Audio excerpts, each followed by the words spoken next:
Yo, what's up everybody? I know you're here to talk about Control IQ, so I'm gonna jump right into it. Biggest pro behind Control IQ with Tandem: sleep.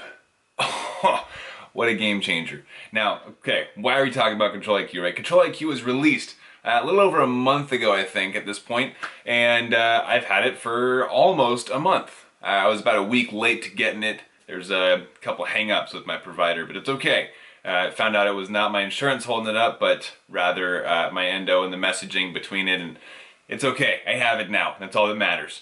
But I want to go over some pros and cons behind Control IQ. You know, the new algorithm that Tandem Diabetes put out.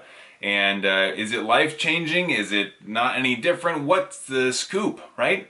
So, first off, I want to say I love new tech, new options, new algorithms, whatever's new. I'm usually one of the first people to jump onto it. You guys know me as the experimenter, right? I experiment with my diabetes. It was only through experimenting with my blood sugars and different activities and foods that I was able to come up with the formulas and frameworks that I coach on in my diabetic health and fitness coaching programs. So this new thing, this new algorithm, I jumped right on it. I was like, how can I get this as soon as possible? And I am so glad that I did, let me tell you. Now, a few of the cons. First thing I want to mention, I'm going to go start with the cons because it gets better. It gets way better. So stick around to the end if you want to hear about what's amazing about the Control IQ algorithm. Now, the first con is, thankfully, not Tandem's fault. In the first week that I had Control IQ, I had a bit of a bad sensor, my Dexcom sensor, right? And unfortunately, it was giving me some wonky readings. It said that I was double arrows down low. Just, it read low, right? Which means it's below 40 and something's wrong. And I was like, I don't think that's accurate. And I double checked, I was 120. I was like, I'm fine, right?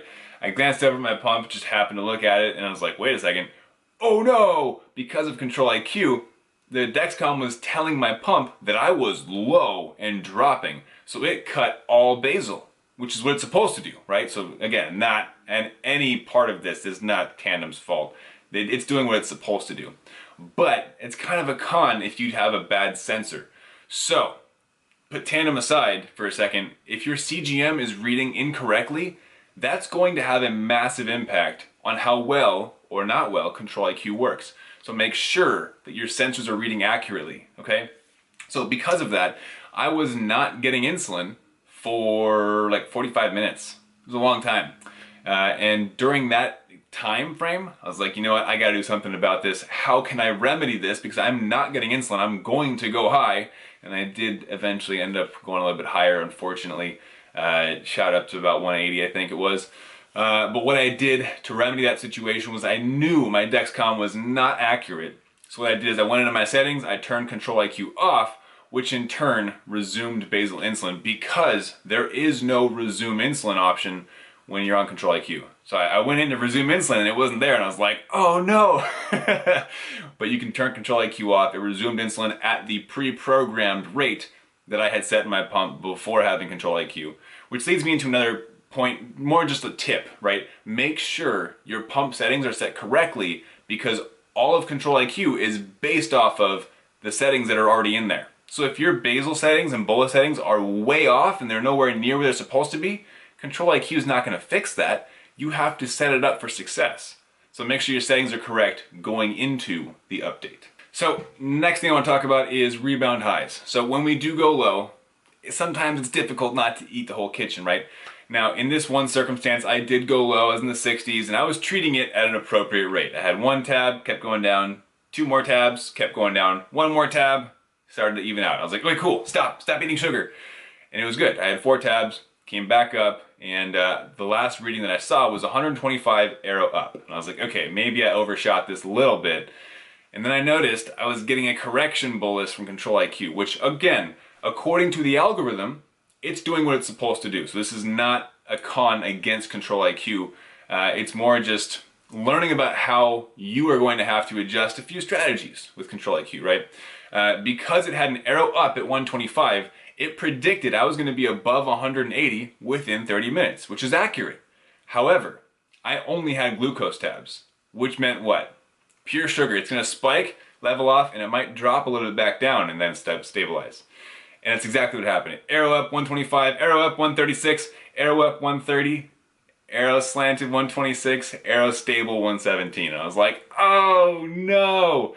Because Control IQ had already given me a correction bolus because it thought, according to the rate that I was rising, that I was going to be above 180 and would require an insulin correction. So it did its job. It did correctly assume where I would have been, but because of the nature of my snack, it wasn't going to continue rising. So I ended up having to calculate how much insulin it gave me, had a little snack to cover that, and I remained stable. But had I not seen that it gave me a correction, I might have been in for a little bit of a low later on. So be aware, if you are treating a low and it's skyrocketing, you might want to either turn Control IQ off or disconnect for a minute, right? I'd say maybe just turn it off for a moment so it doesn't give you that correction when it sees that you're spiking hard from the sugar if you didn't overcorrect. Now, if you did eat the whole kitchen, keep Control IQ on, because if you're going to go to 400, you're going to need some insulin. So Control IQ is probably going to save your butt in that case.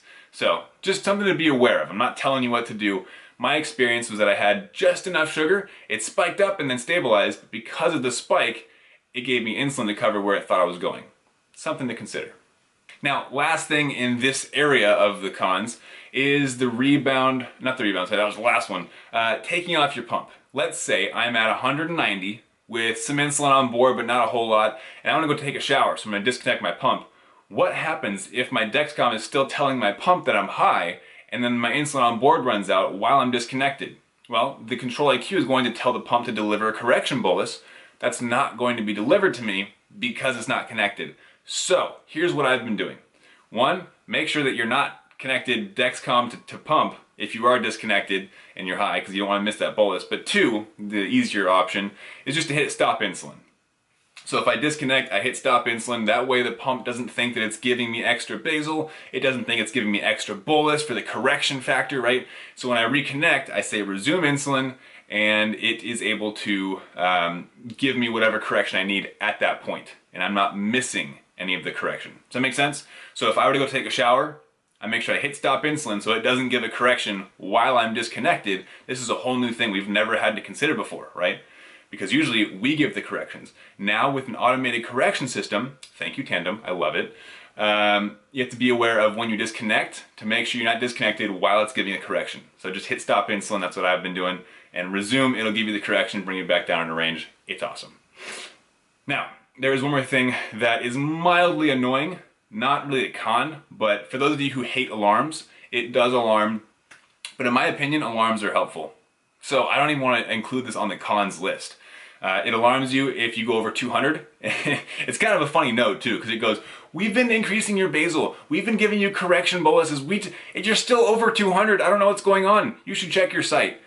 Because, you know, it's doing whatever it can to keep you below 200, but yet you're still over 200, so it's like, what are you doing? It's kind of funny, at least I think it is. But it alarms you if you're over 200 because it's like, we're trying our best to get you below 200. It'll also alarm you for below 70, and again, I think that's helpful, so not really a con. Alright, now a piece of my story, my experience before I jump into the pros. One is that I have found there's quite a big difference between the three settings, right? There is normal mode, there's the activity modes of exercise, and there is sleep. So, real brief explanation, I covered this in my last video, but normal mode, the target blood sugar is 110. It starts to increase basal if you go over 160, or if you're projected to go over 160. If you're projected to go over 180, it gives you a correction bolus, also taking into account insulin on board. If it predicts you going below 112.5, not sure why it's a 0.5, but more power to them for being that detailed, love it.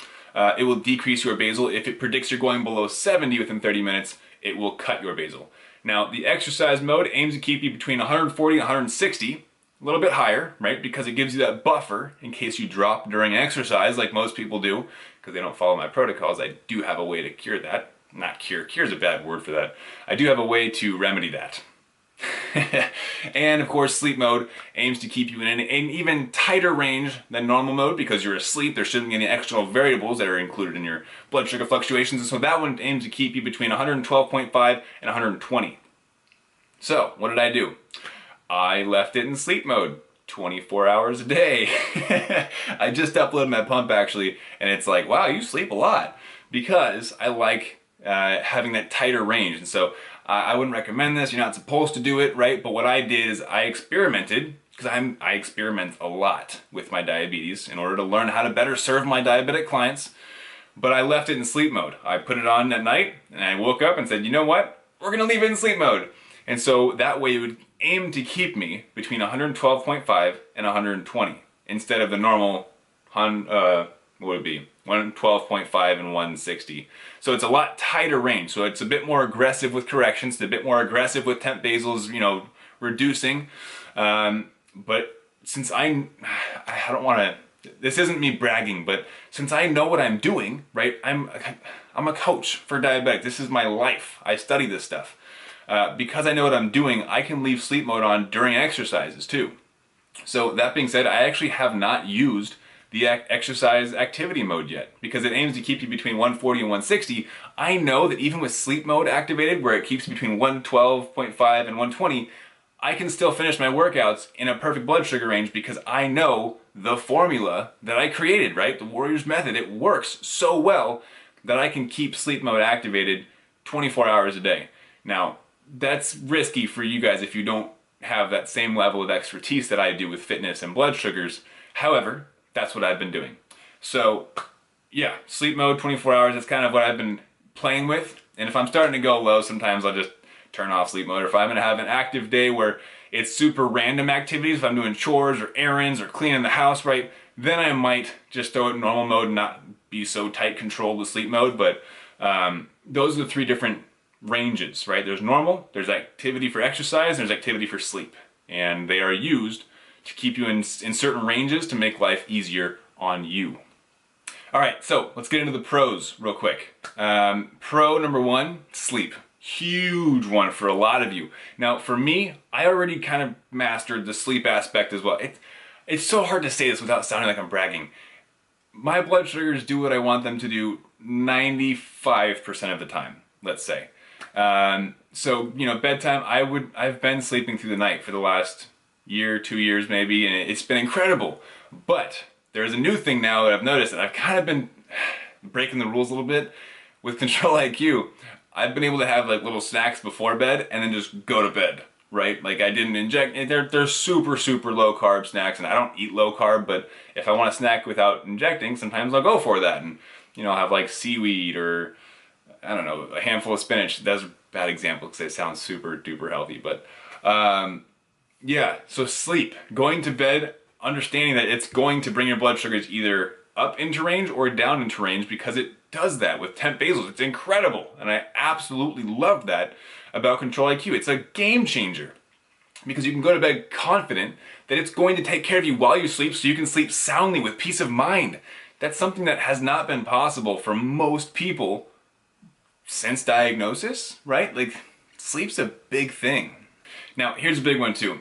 Not going high or low as often, right? It still alerts you. I've had my alerts go off 70, 200, right?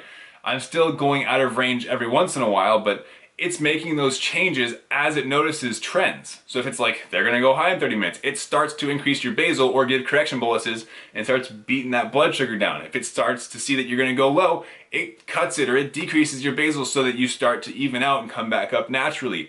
That is incredible. Now, it does not take care of your diabetes for you. I need to make that very clear. You still have to bolus. You still have to know how foods are going to affect your blood sugars, how many carbs you're eating, right? You should probably be counting fats and proteins, at least to a general extent as well. That's what I coach on. You still need to know, you know, kind of generally how exercises affect you. It is not a fix-all everything, but what it does is in between meals, adds a little corrections to keep you in range so it's less of a headache.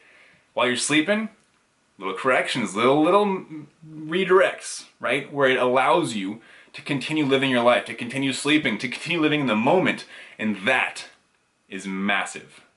Now, within not going high and low as often, it's also not going high and low for as long. So if I am going low, I might only need like one sugar tablet and then I'm back in range. If I'm going high, I might just need like a 5 or a 10 minute walk, and that's just gonna help activate the insulin that's given me already brings you back in range. So it's a lot less time spent out of range and more time spent in range. I think that their study they did showed that people have an average of 71% time in range with Control IQ. Like, it improved those who had less than 70% to a 71%. Now, that being said, here we go. This will not fix your diabetes. And I would say personally, from my experience and what I've viewed, this is going to have the biggest impact on people living with diabetes who do not control themselves very well, right? Because it's going to help control them for them. It's going to make little corrections here and there to keep their path to correct them, and it's going to make their lives easier as they get healthier. So for that, massive difference. Now for people like me, not going to see a whole lot of difference. If I'm being completely honest, I am on top of every piece of my diabetes. I take care of all of it. So what it has allowed me to do is when I check my blood sugars, I would go for a correction. Now I don't have to go for a correction. I can sit at my desk, I can go for a hike. Whatever I'm doing in that moment, I can do with peace of mind knowing that my Control IQ is taking care of it in the background. So a little bit more peace of mind, a little less burden mentally for people like me who are, very tightly controlled. That's incredible too. Having peace of mind. So Tandem, you guys are awesome. Absolutely love this thing. The algorithm itself, it seems, aside from the few errors that I get when my Dexcom is misreading, that's on Dexcom, right? Not that Dexcom itself is bad, but maybe I had a bad site. There's other factors that go into it. Every once in a while that happens, but I would say like 98% of the time, the two communicate perfectly. There are no glitches.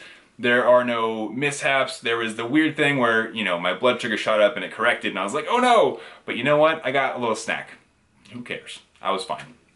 So, overall, people who are not well controlled, this is going to change their lives. What I would recommend though, is that you do not become complacent or reliant on this technology, because if it ever breaks, not like the technology is gonna break, but if let's say that you drop your pump and it shatters, or maybe the battery dies while you're out and about and you forgot to charge it, or you run out of insulin, you're gonna be screwed if you don't know how to take care of your diabetes. So use it, become more in range and controlled, but don't rely on it 100%. Remember that there are still inputs that you have to give in order to maintain good control. You still have to count your carbs, you still have to pre-bolus, right? You should still be exercising throughout the week to help with your heart health, your lung health, everything, overall health.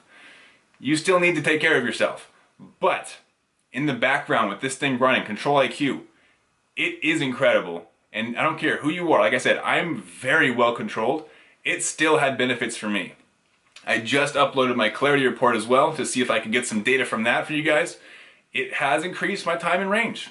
Not by a lot because I've been very well controlled, but it increased it by 2%. And for me, being all the way up there, I'll tell you numbers. I was at 89% that's just kind of my norm. It increased me to a 91% time in range.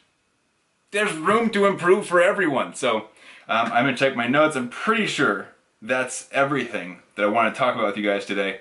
Lessens the burden, better control, don't go high for as long. Let's see. Make sure your pump settings are rock solid before you update, because you need to have good settings for the Control IQ to pull from. Make sure your correction factor is correct. Make sure your bolus and basal, all that's correct. But overall, it's incredible. And it's going to be life-changing for a lot of people. I hope you are able to get it. Thank you, Tandem, for putting out this technology and for working so hard. For anybody who is looking for more of these videos, I'm gonna make a couple more of these videos on Control IQ, but I put up videos on pretty much everything related to diabetes. Humor, fitness, nutrition, all that great stuff. I'm a certified trainer and nutritionist. I run FTF Warrior, and there's some great stuff we're putting out on the YouTube, on our website, on Instagram, everything. So first step I want you guys to do, click that button right there. It's gonna pop up. Subscribe to this YouTube channel. The next video we're putting up, actually, I can't tell you what it is yet, but it's gonna be incredible. We're filming it next week. Super excited about that one. So click subscribe. I will see you guys in the next video. Have an amazing day. I wish you the best blood sugars and keep up the fight.